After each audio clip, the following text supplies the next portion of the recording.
ورسوله الذي أرسل إلى الناس كافة بشيرا ونذيرا وداعيا إلى الله بإذنه وسراجا منيرا صلى الله تعالى عليه وعلى آله وأصحابه وبارك وسلم تسليما كثيرا أما بعد فقد قال الله تبارك وتعالى في كلامه المجيد وفرقانه الحميد أعوذ بالله من الشيطان الرجيم بسم الله الرحمن الرحيم من عمل صالحا من ذكر أو أنثى وهو مؤمن فلنحيينه حياة طيبة ولنجزينهم أجرهم بأحسن ما كانوا يعملون صدق الله العظيم وصدق رسوله النبي الكريم ونحن على ذلك لمن الشاهدين والشاكرين والحمد لله رب العالمين وقال تعالى في شان حبيبه ومحبوبه إن الله وملائكته يصلون على النبي يا أيها الذين آمنوا صلوا عليه وسلموا تسليما আমরা সকলে একবার দরুদ ইব্রাহিম পড়ি اللهم صل على محمد وعلى آل محمد كما صليت على إبراهيم وعلى آل إبراهيم إنك حميد مجيد اللهم بارك على محمد وعلى آل محمد كما باركت على إبراهيم وعلى آل إبراهيم إنك حميد مجيد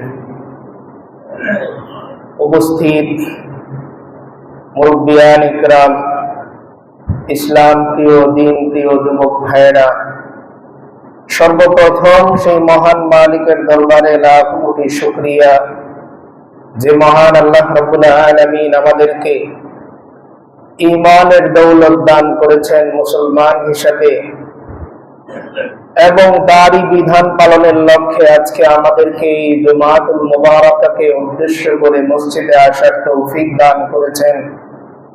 এজন্য আমরা সর্বপ্রথম সেই মহান মালিকের দরবারে কালিমাতুশ শুকর আদায় করি, আলহামদুলিল্লাহ। একজন বান্দার নেক আমল কবুল হলো কিনা এটা বোঝার সিস্টেমও আল্লাহ তাআলা তার হাবিবের মাধ্যমে বান্দাকে বোঝানোর জন্য তিনি সহজ করে দিয়েছেন, সিস্টেম করে দিয়েছেন। কিভাবে আমি বুঝবো যে আমার নেক আমলটা কবুল হয়েছে? কারণ পরীক্ষার ফলাফল যদি জানানো না হয় তাহলে পরীক্ষার তৃপ্তিটাই থাকে না।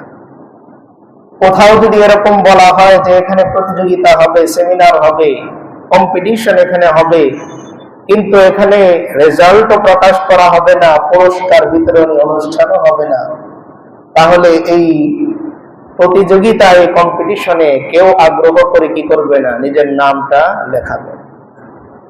এজন্য আল্লাহ তাআলার পক্ষ থেকে তার হাবিবের মাধ্যমে মূলত কোন আমলের পুরস্কারের ঘোষণা দেওয়ার কথাই ছিল না, দরকারই ছিল না। কিন্তু তারপরও তো আমি মানুষ, আমার একটা চাওয়া, আমার একটা স্বপ্ন থাকে, আর এই স্বপ্নের জন্যে, এই চাওয়ার জন্যে আল্লাহ তাআলা তার হাবিবের মাধ্যমে বিভিন্ন আমলের পুরস্কারের কথা বর্ণনা করেছেন। তবে ইসলামের শান কিংবা আল্লাহর শান অনুযায়ী আমরা এতটুকু বলতেই পারি যে পুরস্কারের কথা ঘোষণা করে আমরা বরঞ্চ ঠকেছি, জিতি নেই। প্রশ্ন আসে না কেন ঠকেছি? কারণ আল্লাহ তাআলা কি পরিমাণ দিবেন এটা কার ইচ্ছার উপর নির্ভর করে? আল্লাহর ইচ্ছার উপর নির্ভর করে। তিনি যদি চান তো সামান্য একটা আমলের কারণেও তিনি আমার জিন্দেগীর সমস্ত গুনাহগুলো মাফ করে দিতে পারেন। এজন্য দেখবেন মাঝে মাঝে যখন সন্তান দাদার কাছে বাজেট করে যে এই ঈদে আমাকে 50 টাকা দিতে হবে কিংবা 20 টাকা দিতে হবে, অনেক সময় দাদা মনে মনে হাসে যে আমি তো আরো মনে মনে বাজেট করেছিলাম ওরে দিব 500, কিন্তু ও চেয়ে নিল কত? 50 আর 20। তো আমার আল্লাহ আমাকে কি পরিমাণ দিবেন এটা কিসের উপর নির্ভর করে? আল্লাহর ইচ্ছার উপর নির্ভর করে। আর আল্লাহর ধনভাণ্ডারে তো কোনো কি নেই, অভাব নেই।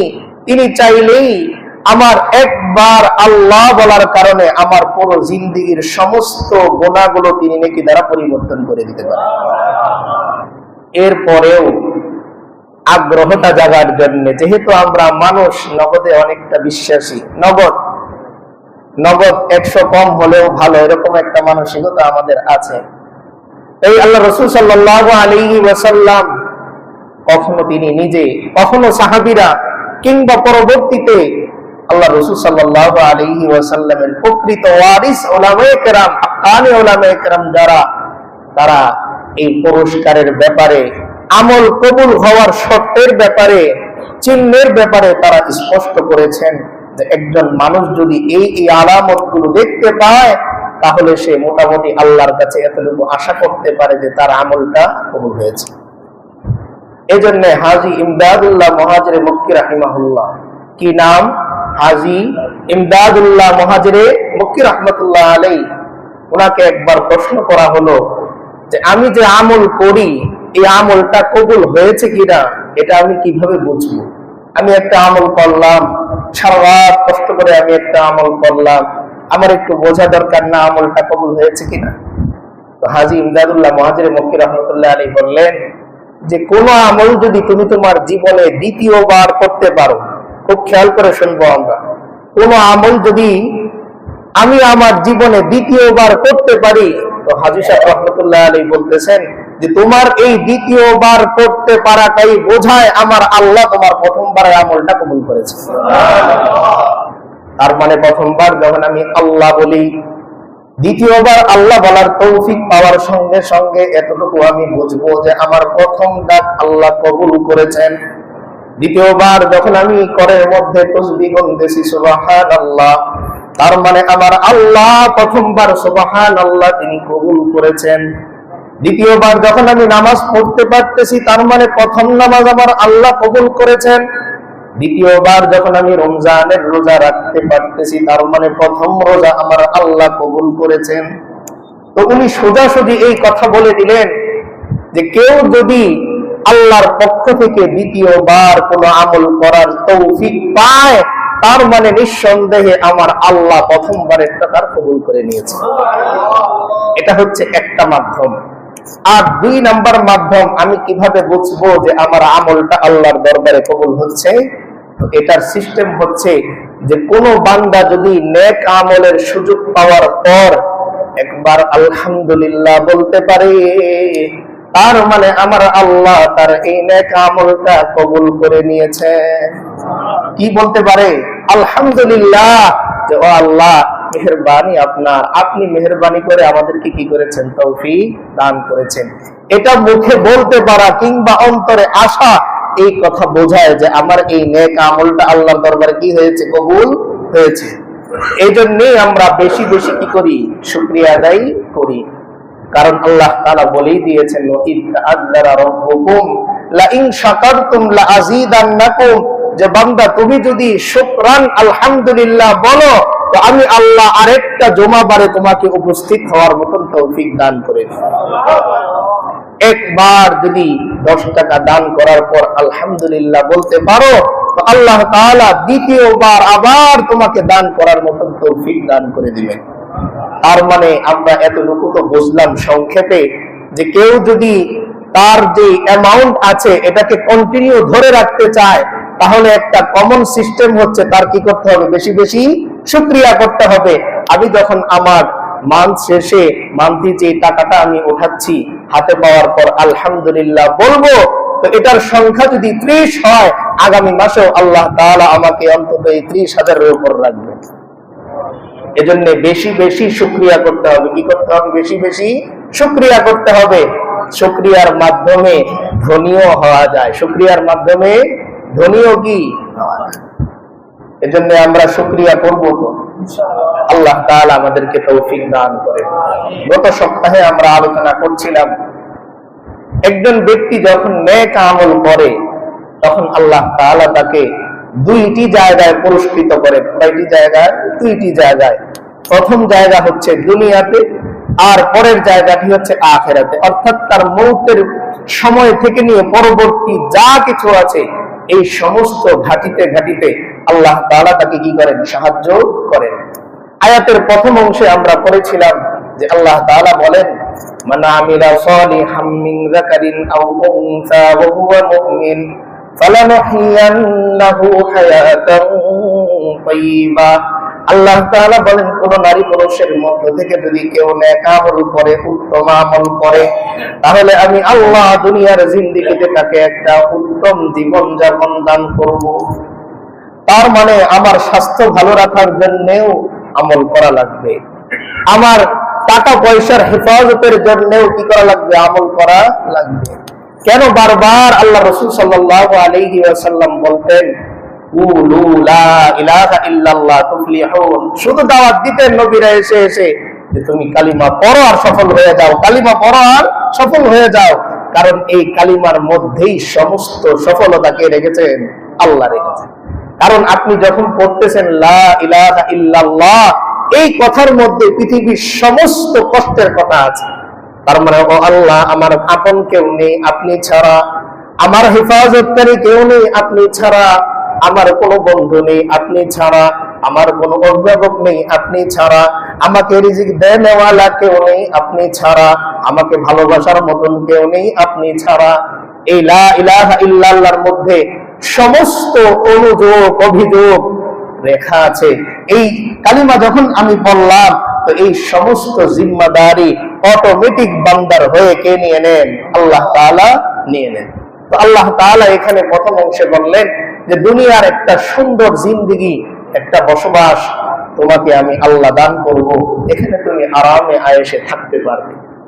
এরপরে অংশে আল্লাহ তাআলা বলেন, ওয়ালানাজজিয়ান্নাহুম আজরাহুম বিআহসানি মা কানু ইয়ামালুন।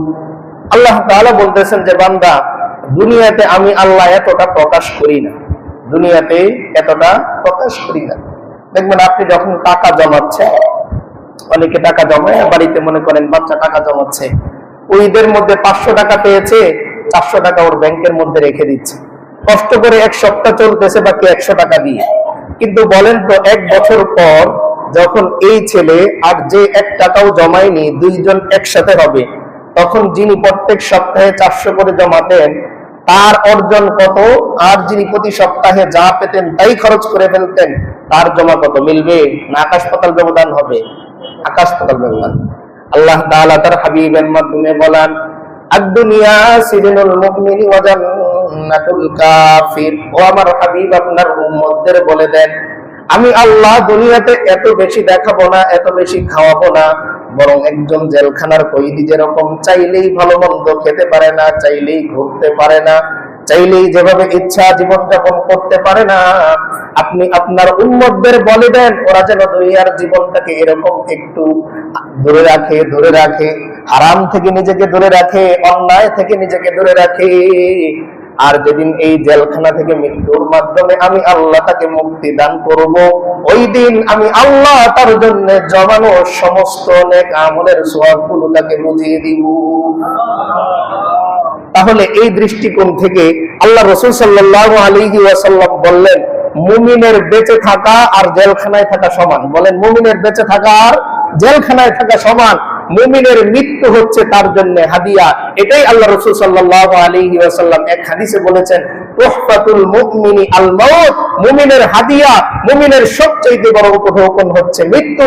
কারণ মৃত্যুর মাধ্যমে সে দুনিয়ার জেল থেকে মুক্ত হয়ে আল্লাহর কাছে সে জান্নাতের মেহমান হয়ে যায়। কিন্তু আমি তো বেঁচে থাকার জন্যই নিজেকে কেবল গড়ে তুলতেছি, নিজের ফিটনেস ঠিক রাখি, খাবার কম খাই, আর একটু শক্তিশালী থাকার জন্য। ভালো এটা, কিন্তু এটা যেন বেঁচে থাকার লড়াই না হয়। মুমিনের কখনো বেঁচে থাকার লড়াই হতে পারে না। মুমিনের লড়াই হবে কিভাবে আল্লাহর সন্তুষ্টি অর্জন করা যায়। মুমিনের লড়াই হবে কিভাবে জাহান্নাম থেকে নিজেকে বাঁচানো যায়। মুমিনের লড়াই হবে কিভাবে নিজেকে জান্নাতি বানানো যায়। মুমিনের লড়াই কি? আল্লাহর সন্তুষ্টি অর্জন করা।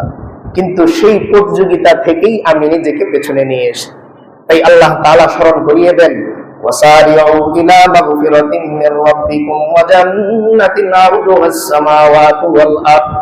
আল্লাহ বলেন, ও দুনিয়ার বান্দা বান্দিরা, তুমি এমন প্রতিযোগিতার দিকে ছোট যার পুরস্কার খুবই সামান্য। দুনিয়ার একটা প্রতিযোগিতায় যদি তুমি ফার্স্ট ডিভিশন পাও, এমন কিছু পুরস্কার তোমাকে দেওয়া হয় যা শেষ হয়ে যায়। কিন্তু আমি আল্লাহ তোমাকে বলতেছি, তুমি এমন এক ক্ষমার দিকে, এমন এক জান্নাতের দিকে তুমি দৌড়াও, আমি আল্লাহ গ্যারান্টি দিচ্ছি যে জান্নাতের নেয়ামত কোনোদিন তুমি শেষ করতে পারবে না। এমন এক পুরস্কার কি করবেন আল্লাহ তাআলা বুঝিয়ে দিবেন। কিন্তু আমার সামনে যদি দুনিয়ার প্রতিযোগিতা আসে, ধরেন এসএসসি পরীক্ষা চলতেছে, আগামীকাল সামনে পরীক্ষা, আর এদিকে আমার এশার নামাজ, দেখা যায় অনেক ক্ষেত্রেই আল্লাহ না করুক আমার কাছে ওই পরীক্ষাটাই বেশি গুরুত্ব পেয়ে যায়। অথচ আল্লাহ বলতেছেন, ওয়াসারিউ ইলা মাগফিরাতিন মির রাব্বিকুম ওয়া জান্নাতিন আরদুহাস সামাওয়াতু ওয়াল আরদ। ও আমার বান্দা বান্দিরা, তোমরা কি তোমার হাবিবকে, তোমাদের নবীকে দেখোনি? মক্কার সমস্ত কাফেররা এসে প্রস্তাব দিল, এক হাতে চাঁদ, এক হাতে সূর্য, কি লাগবে তোমার বলো, তুমি কেবল দাওয়াত থেকে দূরে থাকো, তোমার সমস্ত প্রয়োজন আমরা পূরণ করে দিব। কিন্তু আল্লাহ রাসূল সাল্লাল্লাহু আলাইহি ওয়াসাল্লাম কি বললেন? এই পৃথিবীর সমস্ত রাজত্ব যদি তোমরা আমার হাতে তুলে দাও, যে মিশন নিয়ে, যে প্রতিযোগিতা নিয়ে, আল্লাহর পক্ষ থেকে যে কম্পিটিশনের ওয়াদা নিয়ে আমি এসেছি, এখান থেকে আমি এক চুলো কি করবো না, নড়বো। এই জন্যে আমরা যারা যুবক ভাইয়েরা আছে, বিশেষ করে যেহেতু পয়েন্টটা চলে এসেছে, আমি যেন কখনো আমার আল্লাহর হুকুমের সামনে দুনিয়ার কোনো বিষয়কে আমি প্রাধান্য না দেই। পরীক্ষায় ভালো করার মালিক কে? কে? বিশ্বাস করি তো আমরা এটা। কে ভালো করার মালিক? একমাত্র আল্লাহ তাআলা। আমি আমার মনকে বোঝাই, নামাজ পড়তে তো আর 3 ঘন্টা লাগে না, সর্বোচ্চ না হয় 20 মিনিট সময় লাগে। নামাজটা পড়ে একটু আল্লাহর কাছে বলি, ও আল্লাহ, এই 20 মিনিট তো অনেক ছাত্র ভাইয়েরা পড়েছে, ওরা হয়তো নামাজে আসে নাই, আপনি যেহেতু মেহেরবানি করে আমাকে নামাজের তৌফিক দান করলেন, আর একটু মেহেরবানি করে পরীক্ষায় আমার 1 নাম্বার হওয়ার তৌফিক দান করেন। অসুবিধা তো নাই, আল্লাহ পারেন, আল্লাহ পারেন, সবকিছু পারেন। বরং আল্লাহ তো এই কথা বলেন যে, বান্দা তোমার চেষ্টা যেখানে শেষ, ওখান থেকেই আমার মেহেরবানি শুরু। কারণ আমরা আগেও বলেছি, বাচ্চা যখন প্রথম হাঁটা শুরু করে, তো বাবা মা কি করেন, দূর থেকে ওর হাঁটা দেখেন যে ও কদম দিচ্ছে, পড়ে যাবে ভাব, মা ধরতে যায়, কিন্তু বাবা ইশারা দেন, দেখি কতটুকু হাঁটতে পারে। যখনই ঠস করে পড়ে যেতে নেয়, দেখে নিচে কার হাত, বাবার হাত। আল্লাহ তাআলা বলেন, বান্দা আমি জানি তোমার দুনিয়ার জীবনে কষ্ট হবে, তুমি একটু চেষ্টা করে দেখো, তুমি পড়ে গেলে আমি আল্লাহ কুদরতি ভাবে তোমাকে কোলে নিয়ে নিব। আল্লাহ তাআলা দুনিয়ার সুন্দর জিন্দেগি দান করবেন, আখিরাতের জিন্দেগিও সুন্দর দান করবেন। মৃত্যুটা কেমন হবে? মৃত্যু থেকেই শুরু করে দিচ্ছেন। আল্লাহ বলেন, ও বান্দা, পুরো জীবনটা তুমি কষ্ট করেছো, বৃষ্টি, রোদ, তাপ, ঝড়, ঝাপটা, কোনো কিছু তোমাকে নামাজ থেকে দূরে রাখতে পারে নাই। তুমি যে আমার জন্য এতটুকু করলে, আমি আল্লাহরও তো তোমার জন্য কিছু করণীয় আছে না? এক বন্ধু যখন আরেক বন্ধুর জন্য করে, তখন ওই বন্ধু তার জন্য কিছু করে। তো আল্লাহ তাআলা কোরআনে কারীমের মধ্যে বলেন যে, বান্দা তুমি যে দুনিয়ার জিন্দেগিতে আমার জন্য করবে, তো আমি আল্লাহ মৃত্যুর মুহূর্ত থেকেই তোমাকে আলাদা করে পুরস্কার আর গিফট বক্স দেওয়া শুরু করব। আলাদা করে গিফট বক্স দেওয়া শুরু করবেন। কি? আল্লাহ বলেন, ইন্নাল্লাযীনা ক্বালু রাব্বুনাল্লাহু সুম্মা ইসতাকামু তাতানাজ্জালু আলাইহিমুল মালাঈকাতু আল্লা তাখাফু ওয়া লা তাহজানু ওয়া আবশিরু বিল জান্নাতিল্লাতী কুনতুম তুআদুন। আল্লাহ তাআলা বলেন, যারা ঈমান আনার পর এই কথার উপর অটল থাকে, নেক আমল করে, সৎ আমল করে, যখন এই বান্দার মৃত্যুর সময় চলে আসে, এই বান্দা পেরেশান, অস্থির, আরে মৃত্যুর পরে আমার কি হবে? তো আল্লাহ তাআলা তাদেরকে সান্ত্বনা দিচ্ছেন, বান্দা তুমি ভয় পেও না, বরং তোমার মৃত্যুর সময় তুমি একা নাও। তাতানাজ্জালু আলাইহিমুল মালাঈকা, বরং আমি আল্লাহ আমার পক্ষ থেকে রহমতের ফেরেশতা তোমাদের কাছে পাঠিয়ে দিব। কাকে পাঠাবেন? রহমতের ফেরেশতা। প্রতিনিধি হবে তারা কার? আল্লাহ। এসে কি বলবে কানে কানে? আল্লাহ তাখাফু ওয়া লা তাহজানু, ও মুমিন বান্দা, তোমার কোনো ভয় নাই, তোমার কোনো দুঃখ নাই, কারণ জানো আমরা আমাদের আল্লাহর পক্ষ থেকে এসেছি। ওয়া আবশিরু বিল জান্নাহ, আমাদের আল্লাহ, তোমার আল্লাহ তোমাকে জান্নাতের সুসংবাদ দিয়ে দিচ্ছেন। এখনো কিন্তু মরে নাই, এখনো ইন্তেকাল হয় নাই, এর আগেই কিসের সুসংবাদ? জান্নাতের সুসংবাদ। এজন্য এই কথাটা বলতে পারি যে একজন মুমিন মৃত্যুর আগে জান্নাতের গ্যারান্টি পেয়ে এরপর তার কি হয়? মৃত্যু। তাহলে কবরের আযাব অটোমেটিক আল্লাহ তাআলা কি করে দিবেন? তাকে মাফ করে দিবেন। তো রহমতের ফেরেশতারা এসে বলে কি? ওয়া আবশিরু বিল জান্নাতিল্লাতী কুনতুম তুআদুন, যে জান্নাতের গ্যারান্টি প্রতিশ্রুতি তোমাকে দেওয়া হয়েছিল, এই জান্নাত তোমার জন্য রেডি হয়ে আছে, এই জান্নাত তোমার জন্য রেডি হয়ে আছে। তাহলে মৃত্যুর সময়ই আল্লাহ তাআলা তাকে কি করতেছেন? সাহায্য করা শুরু করে দিয়েছেন, যেটা আল্লাহ বলেন, ওয়ালা নাজজিয়ান্নাহুম, আর আমি তাদেরকে প্রতিদান দিব, আজরাহুম, তাদের প্রতিদান, তাদের মজুরি, তাদের পারিশ্রমিক, বিআহসানি মা কানু ইয়ামালুন, বান্দা যতটুকু আমল করেছে এর চাইতে অনেক বেশি, যতটুকু আমল করেছে এর চাইতে অনেক বেশি। মৃত্যুর সময়ই শুরু হয়ে গেল অটোমেটিক প্রতিদান দেয়া। আল্লাহ তাআলা বলেন যে বান্দা, দুনিয়ার মানুষ দেখতেছে তুমি একা না, বরং আমি আল্লাহ তোমার সঙ্গে আছি। কিভাবে বললাম এই কথা? পরের অংশে আল্লাহ বলেন, নাহনু আউলিয়াউকুম ফিল হায়াতিদ দুনিয়া ওয়া ফিল আখিরাহ। আল্লাহ তাআলা বলেন, ও বান্দা, দুনিয়ায় আমি তোমার বন্ধু ছিলাম, মৃত্যুর সময়ও বন্ধু, কবরের মধ্যেও আমি আল্লাহ তোমার বন্ধু, মিজানেও আমি আল্লাহ তোমার বন্ধু, হাসরের ময়দানেও আমি আল্লাহ তোমার বন্ধু, ফুলসিরাতেও আমি আল্লাহ তোমার বন্ধু, জান্নাতেও আমি আল্লাহ তোমার বন্ধু। নাহনু আউলিয়াউকুম ফিল হায়াতিদ দুনিয়া ওয়া ফিল আখিরাহ, ও বান্দা, দুনিয়া এবং আখিরাতে সব জায়গায় আমি আল্লাহ তোমার কি ছিলাম? বন্ধু ছিলাম, অভিভাবক আমি ছিলাম। ওয়ালাকুম ফিহা মা তাশতাহি আনফুসুকুম ওয়ালাকুম ফিহা মা তাদউন। আল্লাহ বলেন, ও বান্দা, দুনিয়ার জিন্দেগিতে তোমার চাওয়ার সবটুকু পূরণ হয় না। দইটা অনেক মিষ্টি, কিন্তু লোক 5 জন না, ভাগে 1 চামচ পড়ছে, আরেকটু খেতে মন চায়, কিন্তু দোকান বন্ধ। আল্লাহ বলেন, বান্দা, হাসরের ময়দানে জান্নাত পাওয়ার পর কতটুকু খেতে মনে চাইবে? তোমার মনে শুধু আসবে, আমি আল্লাহ সঙ্গে সঙ্গে তোমার মন ভরে দিব, পরিমাণে। আল্লাহ তাআলা সূরাতুল গাশিয়ার মধ্যে একটা একটা করে পয়েন্ট বললেন যে বান্দা, তোমার পুরস্কারটা যে শুরু হবে, এই আয়াতের মধ্যে তুমি যে ঘোষণা শুনলে তোমার উত্তম প্রতিদান আমি দিব, তো প্রতিদানের শুরুটা হবে কিভাবে? আল্লাহ তাআলা বলেন, উজুহু ইয়াউমাইদিন নাইমা। আল্লাহ তাআলা বলেন, দুনিয়ার জিন্দেগিতে তোমার চেহারাটা মাঝে মাঝে মলিন হয়, কখনো রোদের তাপে কালো হয়, কিন্তু আমি আল্লাহ জান্নাতে যাওয়ার আগে তোমার চেহারাটা উজ্জ্বল করে দিব। কি করে দিবেন? চেহারাটা উজ্জ্বল করে দিবেন, আলো লাগবে না, চেহারার আলো দিয়ে পুরো ময়দান আলোকিত হয়ে যাবে। উজুহু ইয়াউমাইদিন নাইমা। আল্লাহ তাআলা বলতেছেন, কিছু কিছু চেহারা সেদিন আলোর মতন চকচক চকচক করতে থাকবে, দেখলেই বুঝবে যে ও যে আল্লাহ তাআলার বন্ধু ছিল। চেহারা দিয়ে শুরু করলেন আল্লাহ তাআলা, উজুহু ইয়াউমাইদিন নাইমা। কিছু কিছু চেহারা এমন থাকবে যে চেহারার মধ্যে নিয়ামতের আসর থাকবে। দেখবেন ওই অনেকদিন পরে ভালো জায়গায় যদি চাকরি হয়, এসির মধ্যে সে বসে, তো এলাকায় আসার পর এলাকার মানুষ বলে শরীরই পরিবর্তন হয়ে গেছে, চেহারা পরিবর্তন হয়ে গেছে, দেখছো আগের চেয়ে সুন্দর হয়ে গেছে।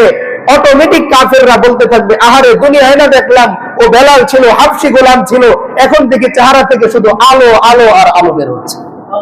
হাসরের ময়দানে আল্লাহ তাআলা কালো রাখবেন না কাউরে, এই বর্ণই রাখবেন না, এত সুন্দর করে দিবেন যে 1000 বছর পার হয়ে যাবেন, নিজের স্ত্রী তাকিয়ে থাকবে, কোন দিক দিয়ে সময় চলে যাবে টেরই পাবে না কেউ।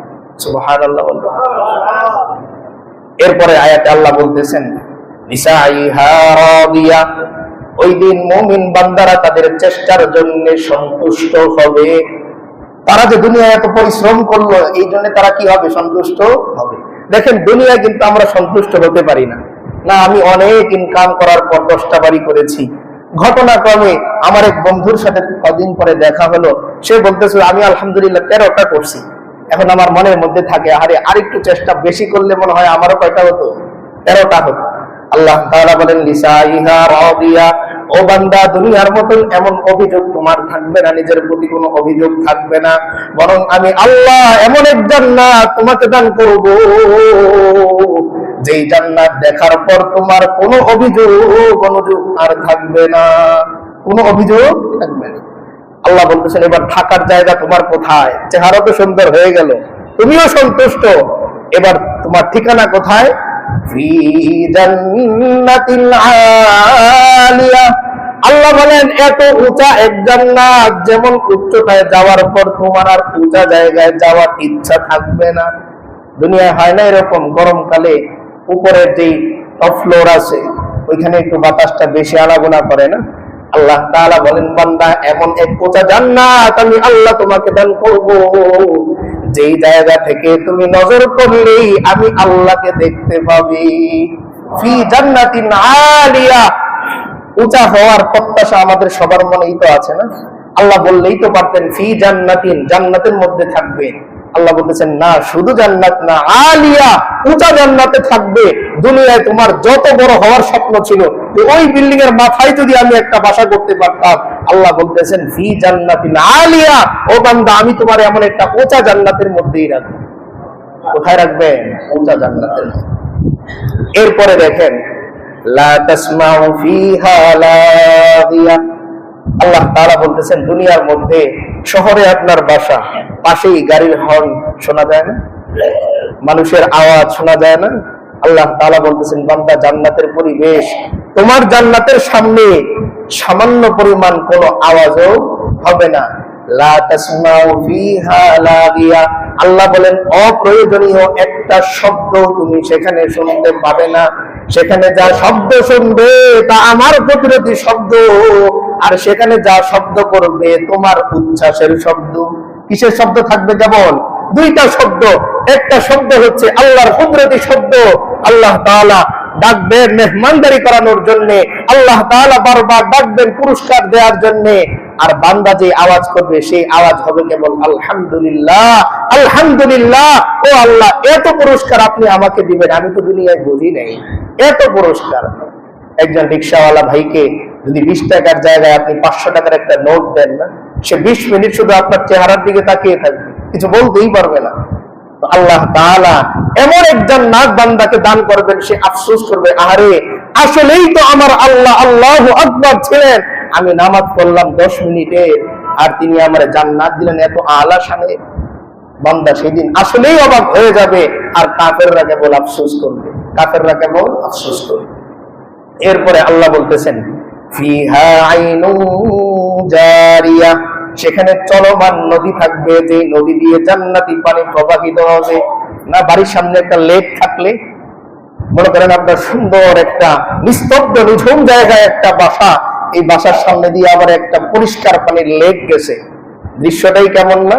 আল্লাহ বলতেছেন বান্দা দুনিয়ায় টাকা নাই, অসুবিধা নাই, অপেক্ষা করো, এই 60 বছর 65 বছর জিন্দেগির পরে আমি আল্লাহ তোমাকে এমন জান্নাত দান করব, যে জান্নাতের সামনে জান্নাতি লেক থাকবে। কি থাকবে? জান্নাতি লেক থাকবে। নহর একটা না, আমরা আগে আলোচনা করেছি, সময় বেশি নেই, হয়তো এদিকে যেতাম। 4 ধরনের নহর, না দুধের নহর, এরপরে পবিত্র শরাবের নহর, মধুর নহর, আবার জান্নাতি পরিষ্কার পরিচ্ছন্ন পানির নহর। যখন যেটা মন চাবে শুধু তাকাবে, অটোমেটিক তার মুখের মধ্যে সেই পানি চলে আসবে। এরপরে আল্লাহ তাআলা বলতেছেন ফিহা সুরুম মারফুয়া। আল্লাহ বলেন দুনিয়ায় অনেক সময় অনেক বড় লোকের বাসায় যাওয়ার পর উঁচা উঁচা সোফা আর দামি দামি সোফা দেখে তোমার মনের মধ্যে আফসোস হয়, আহারে যদি এমন একটা সোফা আমার বাসায় থাকতো।